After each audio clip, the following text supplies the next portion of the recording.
Nabila, itu apaan? Masa nggak tahu sih, Ji? Itu daur ulang sampah dari bank sampah Sari Kuning. Sampah. Bukan sampah itu apa? Nah, kalau yang belum tahu tentang soal bank sampah, jangan lupa tonton video ini sampai habis. Oke, selanjutnya adalah sesi wawancara yang akan dilakukan kepada kader dari program Bank Sampah ini. Untuk itu, kita akan melakukan wawancara kepada Bu Fitri.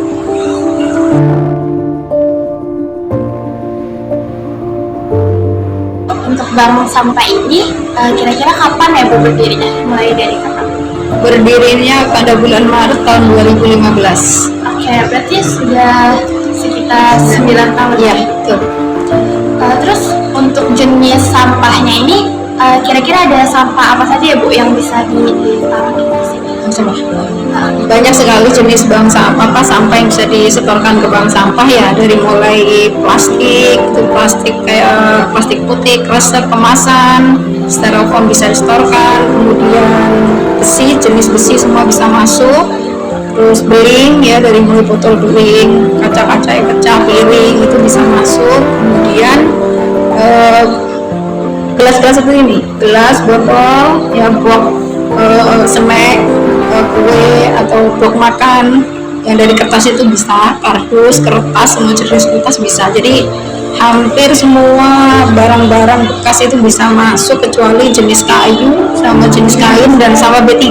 Sama B3 itu meliputi kayak pempes sama pembalut sama lampu, itu nggak bisa masuk ke bank sampah. Saya ini belum punya teknik pengelolaan, jadi kita belum menerima itu.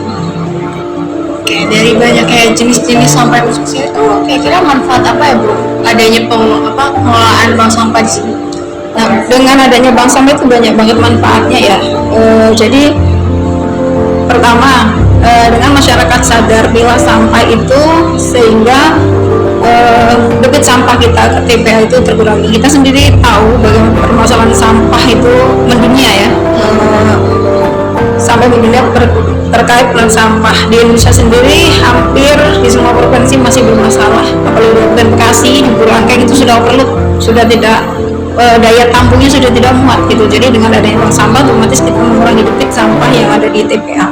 Kemudian yang kedua, terkait sadarnya masyarakat terkait sampah ini bisa menciptakan lingkungan yang bersih ya, rapi, indah. Nah, dengan lingkungan yang bersih otomatis derajat kesehatan masyarakat akan meningkat gitu. Contohnya ketika belum ada bank sampah, misalkan kita membuang bekas-bekas gelas atau ada perabot yang kebuang di luar, kemudian untuk tampungan air bisa untuk berkembang biak nyamuk Aedes aegypti, akhirnya bisa menimbulkan penyakit demam berdarah gitu. Alhamdulillah dengan adanya bank sampah ini, dari mulai berdiri kita pernah mengalami 0 kasus demam berdarah itu sampai 5 tahun berturut-turut. Itu efek dari pemilahan sampah. Kemudian dengan adanya bank sampah, kalau kita bicara bank sampah itu tidak hanya sekedar milah gitu sampah, kita akan tentu berbicara tentang lingkungan gitu.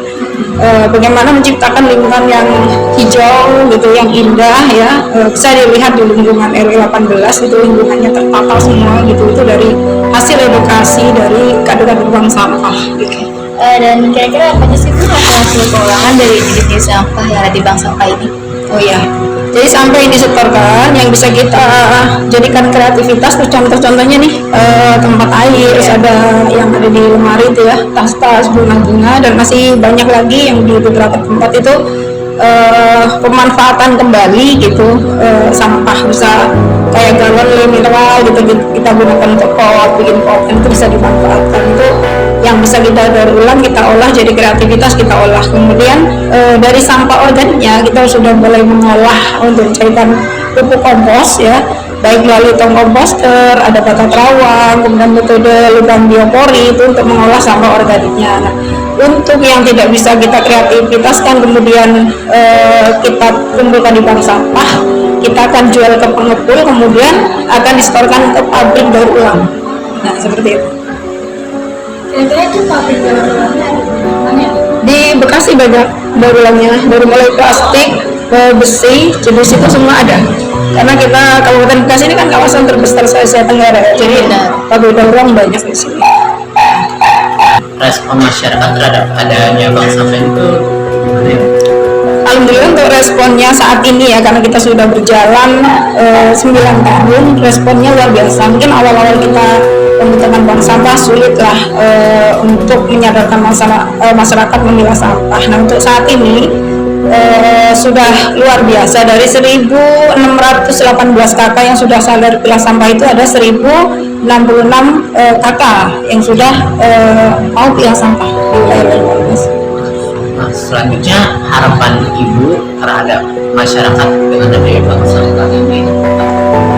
Nah, harapannya ke depan target 1.600 rumah itu bisa memilah sampah semua, kemudian kita benar-benar bisa menyelesaikan sampah di level tingkat RW ya. Jadi yang dibuang ke TPA itu benar-benar hanya B3-nya saja, organik selesai kita olah di levelan RW, anorganiknya kita setorkan melalui bank sampah. Nah, organik ini ketika nanti sudah terkelola dengan baik akan menghasilkan nilai ekonomis gitu, circular ekonomi, kita bisa berjual belikan. Kalau saat ini kan baru buat kemudian kita pakai sendiri. Nanti kalau sudah levelan besar, kita kebetulan juga sudah ada mesin pencacah gitu, jadi bisa menghasilkan skala besar, nanti bisa kita jual, itu menghasilkan ekonomi. Nah tentunya berharap masyarakat semakin sadar terhadap lingkungan, karena dari sampah-sampah ini ya banyak hal yang bisa ditimbulkan ya, terkait juga perubahan iklim ya, bisa ditimbulkan akibat penumpukan sampah ya, sehingga ke lapisan ozon, sehingga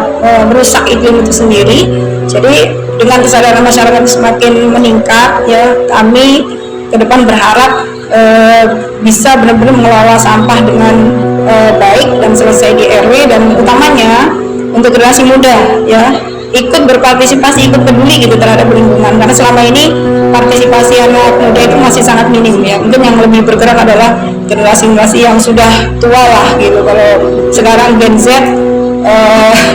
ada milenial, nah ini kan kolonialnya yang jalan gitu ya. Jadinya berharap nih Gen Z mau peduli terhadap pengelolaan sampah gitu, sehingga kita seiring jalan bersama bisa benar-benar mewujudkan lingkungan yang zero waste gitu, bebas sampah. Nah itu targetnya.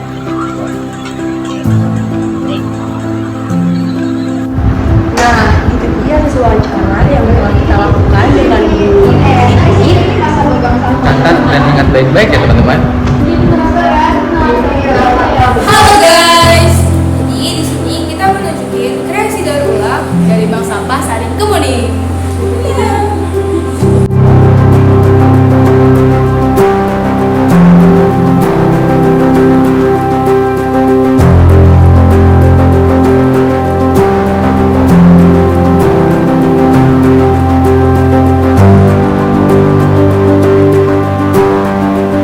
Nah, itu dia. Oh jadi gitu penjelasan tentang bank sampah. Iya, makanya jadi orang jangan kuno, jangan kolot sendiri. Zaman sekarang itu ada bank sampah, semuanya itu daur ulang. Contohnya ini nih, barang-barang bekas. Tuh kalau bisa ajak sama kamoe, kakak kamoe, saudara-saudara kamu. Oke, jadi generasi muda, ayo kita lestarikan program bank sampah dan selamatkan dunia.